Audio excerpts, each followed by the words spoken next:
coronavirus and our border with Mexico. We take a look at how the pandemic is impacting immigration and our economy. Plus, how Phoenix police are responding to those with mental health issues and why one group says more needs to be done. The pandemic has put lots of people in a tough financial spot. So how can we better negotiate? We break it down later in this half hour. Cronkite News starts now. Good evening and welcome to Cronkite News on Arizona PBS. I'm Megan Marples. And I'm Spencer Hardenberg. Thank you for joining us. New numbers are scheduled to be released tomorrow on the number of immigrants apprehended by Customs and Border Protection officers in fiscal 2020. And the numbers are expected to be down sharply from last year. Cronkite News reporter Carolina Hassett brings us a preview from our Washington bureau. Border Patrol officials will release the final 2020 numbers in Tucson, where they are expected to be joined by Donald Trump Jr. And while there are any number of factors behind the drop in migrants, experts point to one thing that has affected almost everything else this year: the COVID-19 pandemic. The number of migrants apprehended at the southern border plummeted in fiscal 2020, a drop experts attribute to fears of COVID-19 and the economic havoc it caused. In 2020, we have the, COVID-19, we have the recession that resulted from COVID-19, so there's just less of a reason to come here in the first place. Final numbers will be released Wednesday, but are on track to be less than half of the more than 977,000 people caught trying to cross the border illegally in fiscal 2019. It being fairly pandemic-induced because of elevated fears and lack of economic opportunity in the places where they would have maybe sought out to go before. At least part of the drop is policy-driven. The Trump administration's migrant protection protocols force some immigrants to wait in Mexico for processing. And COVID-19 has limited border crossings from Mexico and Canada to essential travel only. The U.S. has the technical ability to close its borders when it needs to, like a pandemic, when it is not a wise time for people to be moving in long distances. It is also due to the unusually high number of border crossers last year. The 400,000 apprehended in the first 11 months of this year is much closer to the total stopped from 2015 to 2018. Experts think this latest drop may not last long. People who were struggling before the pandemic are likely struggling even more now and are going to see that as a reason to migrate. Others believe that whichever way the numbers go could have a lot to do with who wins on Election Day. We have an election coming up, and it depends who is going to be in office come January and what the policies of that administration might be. If the Trump administration wins a second term, then I think these agreements can continue. But Narasta thinks factors depressing migration are only temporary, and that people will soon want to come to the U.S. again, and they will find a way. Well, I think that any kind of decline this year is merely temporary. People still want to come to the United States, and there are still very few legal ways to do so. Fiscal 2019 was an outlier, and this year's numbers are on track to return to levels of the previous 4 years, when total apprehensions ranged between 415 and 550,000 migrants. In Washington, Carolina Hassett, Cronkite News. On Saturday, President Trump signed a new bill addressing missing and murdered Native Americans. The bill is known as Savannahs Act. The purpose of Savannahs Act is to strengthen ties between American Indian tribes and the federal government in an effort to solve and prevent crimes against Native Americans. The bill is named after Savannah LaFontaine Greywind. Savannah was a pregnant 22-year-old tribal member from North Dakota who was killed in 2017. According to the Urban Indian Health Institute, murder is the third leading cause of death for American Indian and Alaskan Native women. The bill was signed a few days before Indigenous Peoples Day, also referred to as Columbus Day. With only 21 days until Election Day 2020, a new Supreme Court judge seat is open, and President Trump is trying to fill it. Federal Judge Amy Coney Barrett is President Trump's choice to fill the late Supreme Court Justice Ruth Bader Ginsburg's seat. Today is the second day of Barrett's hearings. She has been asked about topics such as race, Roe v. Wade, and the presidential election. Have you made any promises or guarantees to anyone about how you might rule on a case or issue that might come before you if you're confirmed to the Supreme Court? I want to be very, very clear about this, Senator Grassley. The answer is no, and I submitted a questionnaire to this committee in which I said no. No one ever talked about any case with me. No one on the executive branch side of it. And that's one reason you asked that question, I think, as a committee, is that you want to know that no nominee has made any pre-commitments. And so just as I didn't make any pre-commitments and was not asked to make any commitments on the executive branch side, I can't make any pre-commitments to this body either. It would be inconsistent with judicial independence. She also declined to say whether or not she would recuse herself from any post-election disputes that might arise from the November 3rd election. Throughout the summer, protesters here in Phoenix have called for the defunding of the city police department. Part of the reason, protesters say officers cannot be trusted to handle individuals who are having a mental health crisis. Reporter Dylan McKim got to speak with Phoenix Police to see how they deal with these behavioral health calls. Phoenix Police has had a police mental health collaboration program in place since the turn of the century. Its main goal is to give police officers the tools to effectively help someone with a mental health issue and hopefully prevent them from ever entering the criminal justice system. But some here in Arizona think there needs to be a change. 30 years ago, there weren't a lot of options. When Terrence Lynn was a cop 3 decades ago, resources for dealing with a mental health crisis were limited. Times have changed. It has evolved. In many states, that mental health training has evolved into a full-on curriculum. Not only are officers being trained, but now hospitals and mental health services are working with law enforcement to create a larger response system. It's not always the police having to send a police officer to a call. For some departments, that best response system is known as a CIT program, or Crisis Intervention Team. It's a group of officers that are trained specifically to handle behavioral health calls. And it's a program that the Phoenix Police Department has been running since 2000. It's a partnership designed to build a better community for people who are living with mental illness and cognitive challenges. Detective Sabrina Taylor is the training coordinator for Phoenix's CIT program. She says about only 3% of their calls for service have some behavioral health component, and most of them can talk to a health professional instead. But they can transfer them right over to the county crisis line, and officers never need to get involved at all. There are, however, situations where a CIT officer is needed.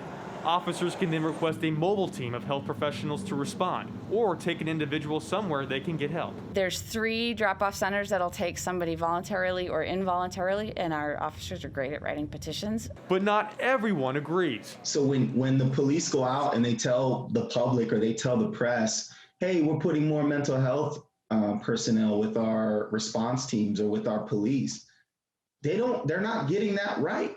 Jamar Williams is a Black Lives Matter organizer. Their group says they cannot trust the police. Why are we giving this job to police who say they aren't trained to do this, who some of them don't even want to do this? In the National Police Foundation report, police officers said, I don't want to do social work. Taylor disagrees and points to the officers who are going through CIT training. You have to volunteer for it. You have to be an experienced officer, and you have to say, I want to go to that class. But Taylor does admit that these calls can be challenging, noting that everyone is different and approaches can vary. So you have to go into these situations with an open mind, and if the situation allows, have a conversation and figure out what they need. Phoenix Police also started experimenting with embedding clinicians and health professionals within departments to ride with officers during their shift. That pilot program started in November of last year, but was interrupted because of the virus.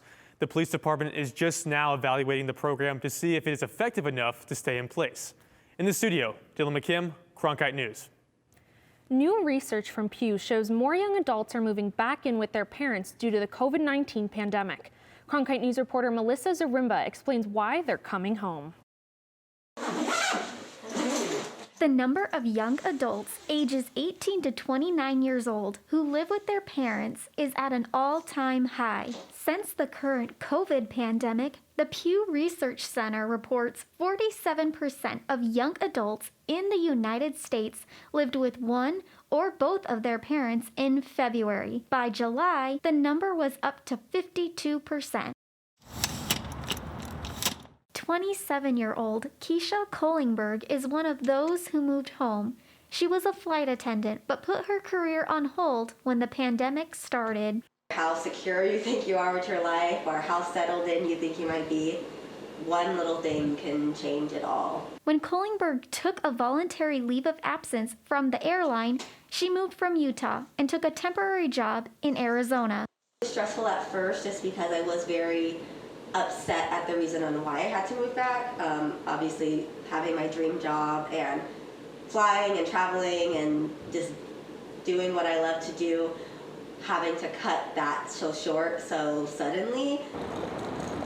According to Pew Research, looking at the numbers from February to July of this year, about 23% of young adults moved home when college campuses shut down. In April, the number of young adults living with their parents increased to 51%. The first time the majority of those surveyed didn't live on their own. A year ago, the number was around 47%. Pew researcher Richard Fry explains adult children moving home isn't a new phenomenon. The share of 18 to 29-year-olds living with a parent, it's actually sort of been steadily rising ever since 1960. It may have even started during the Great Depression during the 1930s. Research collected at the end of that time showed 48% of young adults reported living at home with their parents. We just don't have data. So this is the sense in which what we are observing now is at least as high as sort of what we observed in 1940. We're not really sure what was happening in the real depths of the Great Depression. Pew's latest research shows the current economic downturn has hit young adults hard. About 1 in 10 say they relocated either temporarily or permanently due to the coronavirus. Kohlingberg says while the pandemic has derailed her career, there are some advantages to being back home. One of the benefits, I guess, with COVID is that it's given me a lot of time to focus on other projects, and one of them being going back to school. Kohlingberg currently works from home and is taking classes until she is able to fly again. Melissa Zaremba, Cronkite News. There's an economic impact here as well. With fewer people living on their own, there's less of a demand for housing and household goods. Between February and July, the number of households headed by someone 18 to 29 years old declined by 12%, according to Pew's analysis of census data. COVID has impacted many athletes throughout the country, but here in Arizona, one group has been hit especially hard. We explain when we come back.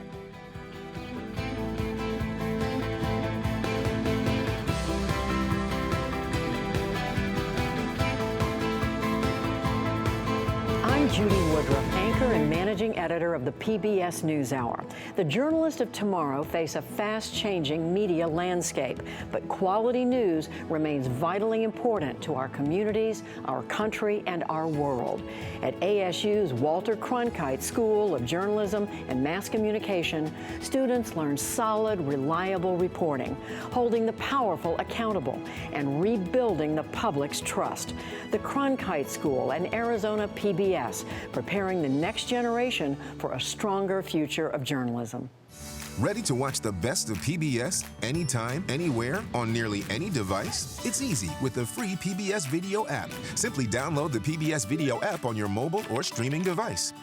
Now you can watch the latest PBS episodes or catch up on the shows you missed. And when you support your local station, you can get PBS Passport, giving you access to more episodes, more specials, more of what you love.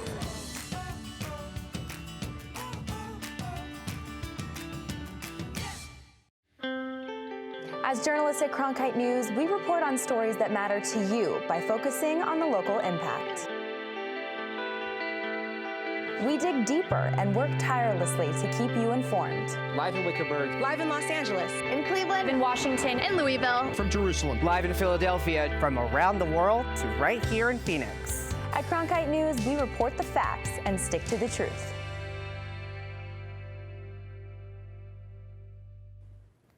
The severity of the COVID pandemic here in Arizona has dropped dramatically since peaking in the summer, according to key metrics. This morning, Arizona health officials reported 683 new cases of COVID and 8 new deaths. This puts Arizona's total number of COVID-positive cases at more than 226,000 and nearly 6,000 deaths, according to the Arizona Department of Health Services. Playing sports is beneficial for many reasons, but for people with intellectual disabilities, the gains are endless. Cronkite News reporter Rachel Phillips looks at how participating in these activities has changed due to COVID-19. Because of the pandemic, Special Olympics Arizona is reaching just 15% of its 21,000 athletes. For those still participating, the benefits have been harder to come by due to limited in-person interaction. For many people, fitting in can be difficult. But for 17-year-old Aiden Burke, growing up was even more challenging.